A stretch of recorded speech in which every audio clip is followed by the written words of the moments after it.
We are going all in on Philips Hue outdoor lighting, and for that we need a lot of cable extension cords.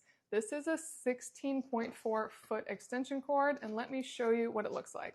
When you pull it out, here's what you get. All of Philips packaging is plastic free. I love that. The cord is super sturdy. It's kind of like a rubbery feel, but you can bury this and hide it out of sight, and it can definitely withstand the elements, fully waterproof.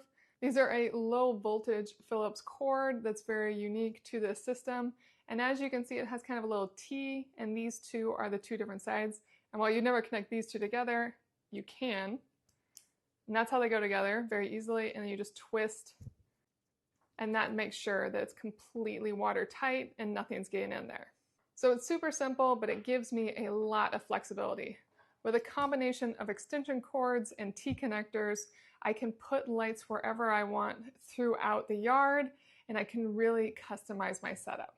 And here is the cable. We haven't buried it yet as we're still figuring out placement of the lights. So you can see here's one of the lights, and here's where it tees right into the cable. So all of this can be buried or hidden under plant life, however works best for you.